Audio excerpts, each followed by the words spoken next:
তবে সুসংবাদ ওই যুগে তাদের জন্য যারা আমার সুন্নতকে আবার জীবিত করতে পারে।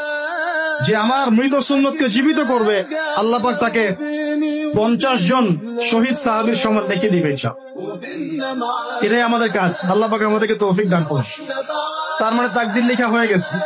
এবার আল্লাহ রাব্বুল আলামিন কি করলেন? আল্লাহ পাক এই মহাবিশ্ব সৃষ্টি করলেন। হুয়াল্লাযী খালাকাস সামাওয়াতি ওয়াল আরদা ফি সিত্তাতি আইয়াম। কয় দিনে? আল্লাহ পাক পুরো মহাবিশ্ব সৃষ্টি করলেন কয় দিনে? আমাকে বলেন তো, মহাবিশ্বকে আল্লাহ পাক ঘৃণা করে সৃষ্টি করেছেন না ভালোবেসে? তাহলে আল্লাহ পাক কি ভালোবাসার সত্তা নয়? আল্লাহ রাব্বুল আলামিন কি ভালোবাসেন না? আল্লাহ পাকের একটা নামই হচ্ছে গফুর আল ওয়াদুদ, ওয়া হুয়াল গফুরুল ওয়াদুদ। আল্লাহ পাক হচ্ছেন ক্ষমাশীল, পরম ক্ষমাশীল এবং প্রেমময়। আল্লাহ পাক তার নাম দিয়েছেন আল ওয়াদুদ, মানে প্রেমময়। আল্লাহ পাক ভালোবাসেন কি না? তাহলে এই পুরো মহাবিশ্ব সৃষ্টি করে আল্লাহ পাক কি মহাবিশ্বের মধ্যে ভালোবাসা ছড়িয়ে দেন নাই? আল্লাহ রাব্বুল আলামিন 6 দিনে মহাবিশ্ব সৃষ্টি করে মহাবিশ্বের সব জায়গায় যার যার কাজ তাকে বুঝিয়ে দিলেন। কোন গ্রহ কি কাজ করবে, কোন সৌরজগৎ কেমন করে চলবে, দুনিয়া কিভাবে ঘুরবে, সূর্য কিভাবে উঠবে, চাঁদ কিভাবে আসবে, কোন মাখলুক কি কাজ করবে, ফেরেশতাদের কাজ কি হবে, ইত্যাদি ইত্যাদি। আল্লাহ পাক সমস্ত কাজ বুঝিয়ে দিলেন। সূরা আলিফ লাম মিম সিজদা, হামিম সিজদার মধ্যে আছে পড়বে। আল্লাহ পাক পুরো মহাবিশ্বের দায়িত্ব বন্টন করে দিলেন। এবার আল্লাহ রাব্বুল আলামিন কি করলেন শোনেন। আল্লাহ রাব্বুল আলামিন বলছেন, এই পুরো মাখলুক কায়নাত সৃষ্টি করার পর আল্লাহ পাক তার রহমতকে 100 ভাগে ভাগ করলেন। কত ভাগে? আল্লাহ পাকের দয়া, রহমত, ভালোবাসাকে 100 ভাগে ভাগ করলেন।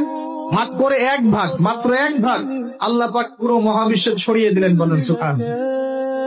বাকি 99 ভাগ রহমত আল্লাহ পাক তার কাছে রাখলেন। এই 1 ভাগ ভালোবাসার কারণেই, এই যে সন্তান কান্না করলে মায়ের বুক ফেটে যায়, সন্তান অসুস্থ হলে বাবার বুক ফেটে যায়, যেই বাবা সহজে চোখের পানি কাউকে দেখায় না, সেই বাবা জায়নামাজে দাঁড়িয়ে চোখের পানি ছাড়তে থাকে। এই 1 ভাগ রহমতের কারণে আমরা দেখি যে রাস্তার কুকুর পর্যন্ত তার বাচ্চাকে চাটে, আদর করে, মহব্বত করে। এই 1 ভাগ রহমতের কারণে আমরা আমাদের স্ত্রীদেরকে মহব্বত করি, স্ত্রীকে সুখে রাখার জন্য জীবনটা পর্যন্ত বিলিয়ে দেয়। সকাল থেকে রাত পর্যন্ত কোন কোন ক্ষেত্রে হারাম পথে যেটাও দ্বিধা করি না, স্ত্রী সন্তান সুখে থাক, এই আসেন, তাই না ভাই? এই 1 ভাগ রহমতের কারণে গাভী দেখবেন, গাভী তার বাচ্চাকে প্রসবের পর চাটে, গাটা চেটে পরিষ্কার করে দেয়। এই 1 ভাগ রহমতে পুরো কায়নাত টিকে আছে। আর নবী সাল্লাল্লাহু আলাইহি ওয়াসাল্লাম বলছেন, বাকি 99% রহমত আল্লাহ পাক তার কাছে রেখেছেন। এই রহমত এবং ভালোবাসা দিয়ে আল্লাহ পাক কিয়ামতের মাঠে মানুষকে মাফ করবে ইনশাআল্লাহ। তার মানে বলেন আল্লাহু আকবার। তার মানে আমরা আশা করতে পারি ইনশাআল্লাহ তাআলা আমরা আল্লাহর জান্নাত পাবো ইনশাআল্লাহ। পাবো কিনা? শুধু একটা কাজ যদি উম্মত করতে পারে জান্নাত পাবে। বলে দিব কোনটা? অনেক কাজই আছে, কিন্তু স্পেশাল একটা কাজ, একটা। আল্লাহ রাব্বুল আলামিন মেরাজের রাতে তার নবীকে উঠিয়ে নিয়েছিলেন, উঠিয়ে নিয়ে কাছে নিয়ে আসছেন, একদম কাছে, আর যে আরশের কাছাকাছি। নবী সাল্লাল্লাহু আলাইহি ওয়াসাল্লাম বলছেন, ওই সময় তার উপর 3টা স্পেশাল ওহী করা হয়েছে। কয়টা? 3টা। একটা হচ্ছে 50 ওয়াক্ত নামাজ। কত ওয়াক্ত? এটা কমতে কমতে কমতে কত ওয়াক্ত হয়েছে? 5। 5 কেও কমানোর জন্য কোন নবী বলছিলেন? মুসা আলাইহিস সালাম বলছেন 5ও পারবে না, কমায় নিয়ে আসেন। 5ও যে পারবে না, মুসা আলাইহিস সালাম কেমন করে জানলেন? তার উম্মত 2 ওয়াক্ত নামাজ পড়ে। কয় ওয়াক্ত নামাজ ফরজ ছিল? ওই 2 ওয়াক্ত তারা আদায় করতে পারে নাই।